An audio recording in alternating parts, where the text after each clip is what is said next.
प्रिय साथियों, नमस्कार। आज हम अपने प्यारे बच्चों के साथ एक,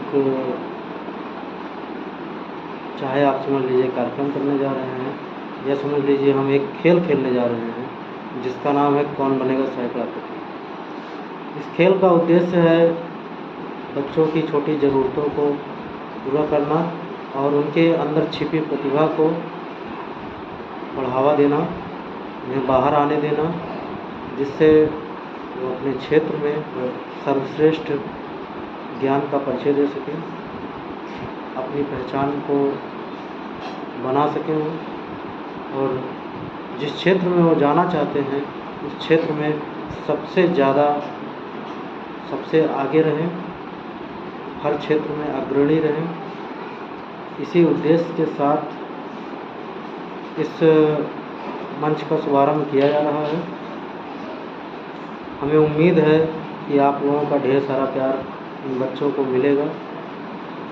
हाँ, यदि इस प्रोग्राम के समाप्ति के बाद, इस प्रोग्राम को देखने के बाद, चूँकि अब ये प्रोग्राम प्रत्येक शनिवार को किया जाएगा, तो इस प्रोग्राम को देखने के बाद यदि आप अपना कुछ सुझाव देना चाहते हैं तो कमेंट में अपने सुझाव अवश्य दें।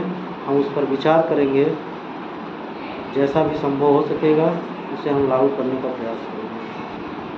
धन्यवाद। और अब हम इस खेल का शुभारंभ करते हैं। इस खेल का शुभारंभ करने से पहले इस खेल के नियमों के बारे में हम बताना चाहेंगे। इस खेल में सबसे पहले बच्चों से एक प्रश्न पूछा जाएगा और उस प्रश्न का जो बच्चा सबसे पहले तेज़ी से सही उत्तर देगा उसे इस कुर्सी पर बैठने का अवसर प्राप्त होगा और यहाँ पर बैठ कर के बच्चा आगे का गेम खेलेगा। ठीक है।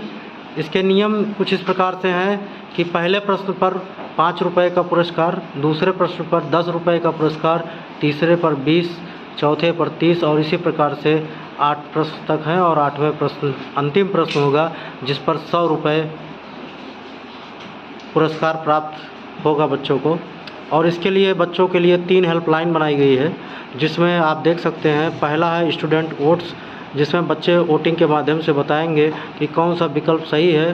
फिर खेलने वाला छात्र यदि चाहे तो उस वोट के माध्यम से सही उत्तर का चयन कर ले, या स्वयं से, या फिर गेम को क्विट भी कर सकता है, अन्यथा दूसरी हेल्पलाइन भी ले सकता है।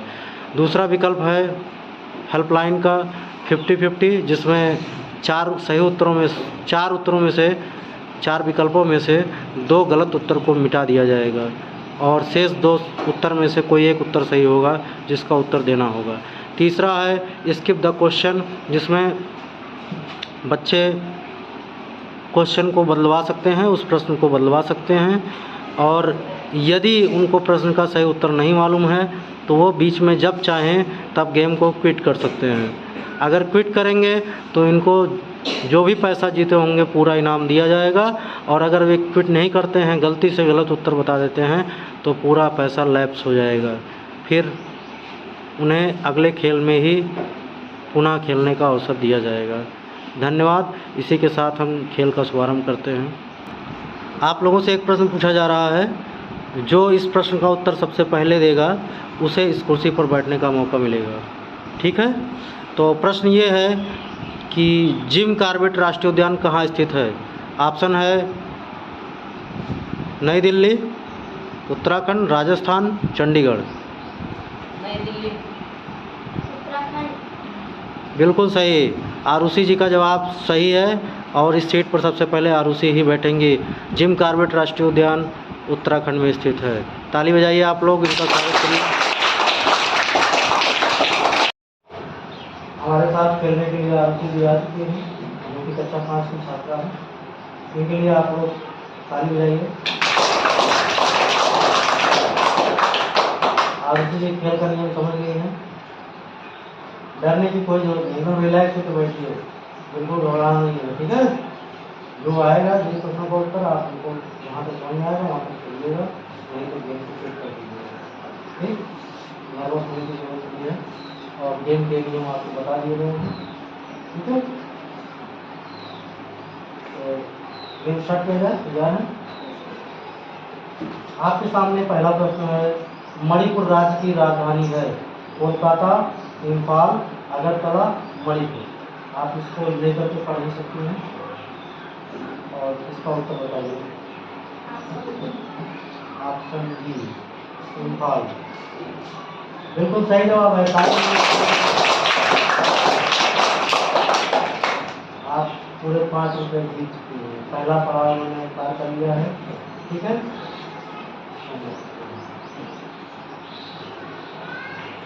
अगला प्रश्न है, बहुत सोच समझ कर उत्तर दीजिएगा, तो गलत नहीं होना चाहिए, नहीं तो आप जीती है और भी छोड़ेंगे। ठीक है,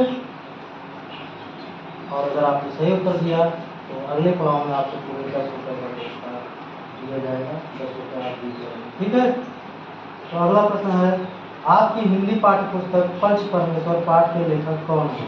ऑप्शन ए है Jaishankar Prasad, option B Premchand, option C doctor Rajendra Prasad, option D Gopal Singh Nepali.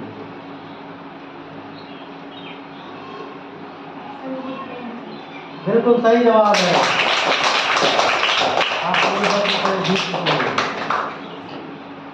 आपके सामने अगला प्रश्न है, निम्नलिखित संख्याओं में से अभाज्य संख्या कौन सी है? Option A 82, option B 75, option C 79, option D 39।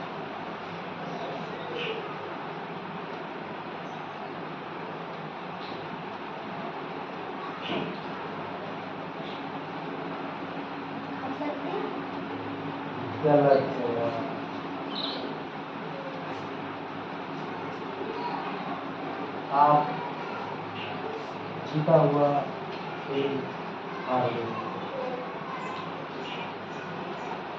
अब इस गेम को कंटिन्यू करने के लिए हम इस प्रश्न को आप लोगों के सामने रख रहे हैं। जो भी इस प्रश्न का सही उत्तर देगा वो इस गेम को आगे खेलने के लिए यहाँ आएगा। ठीक है, निम्नलिखित संख्याओं में से अभाज्य संख्या कौन सी है? 82, 75, 79, 39। प्रश्न फिर से सुनिएगा, अभाज्य संख्या कौन सी है? 82, 75, 79, 39। बिल्कुल देख सकते हैं।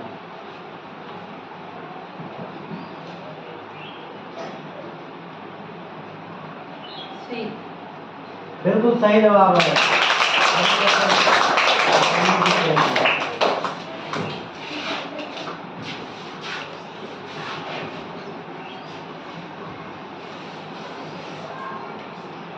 पहला प्रश्न आपके लिए है, मुहर लग जाना मुहावरे का अर्थ है? स्याही लग जाना, अधिक घबरा जाना, खुशी से स्वीकार करना, पक्का हो जाना। पक्का होना। बिल्कुल सही जवाब है। अगला प्रश्न है, इंडिया गेट कहाँ स्थित है? Option A Mumbai, option B New Delhi, option C Goa, option D Lucknow. New Delhi. बिल्कुल सही जवाब है। इंडिया गेट नई दिल्ली में स्थित है। ठीक है, ब्यूटीफुल शब्द का अपोजिट वर्ड क्या होता है? अगली, good, fair, excellent. Option A है अगली, ऑप्शन बी है गुड, ऑप्शन सी है फेयर और ऑप्शन डी है एक्सीलेंट।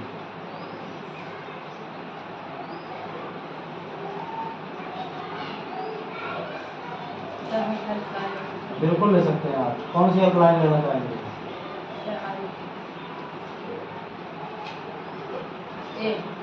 ये हेल्पलाइन। सारे बच्चे ध्यान दें, आपके सामने क्वेश्चन है, ब्यूटीफुल शब्द का अपोजिट वर्ड होता है। ऑप्शन ए है अगली। जितने बच्चे अगली को सिलेक्ट करते हैं वो लोग हाथ ऊपर करें। कोई नहीं है। ऑप्शन बी है गुड। कितने लोग कहते हैं कि इसका उत्तर गुड सही है? हाथ ऊपर करें। इसका मतलब आप लोगों में से किसी को इसका उत्तर नहीं मालूम। ऑप्शन सी है फेयर और ऑप्शन डी है एक्सीलेंट।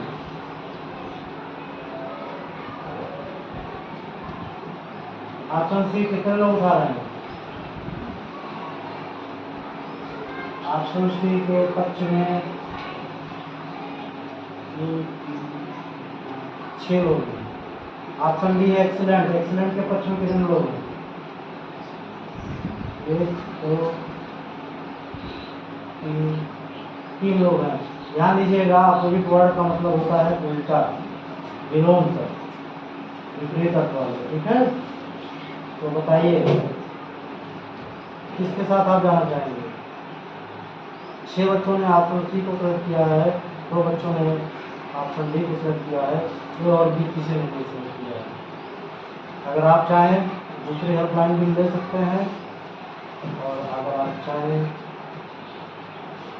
तो इनको क्लिक कर सकते हैं। दूसरी हेल्पलाइन 50-50। चलिए, हमने इसमें ऑप्शन सी और डी को डिलीट कर दिया है। अब आपको ए और बी में से बताना है कि कौन सा उत्तर सही है।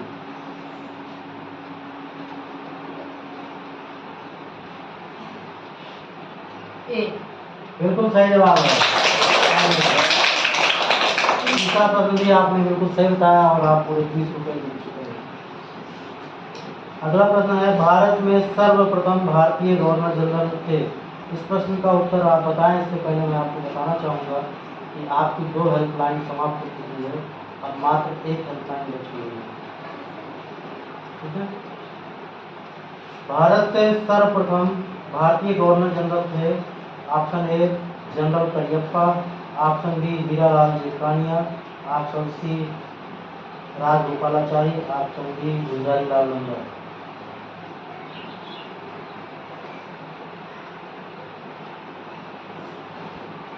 अभी 1 हेल्पलाइन आपके पास बचा हुआ है, आप चाहें तो ये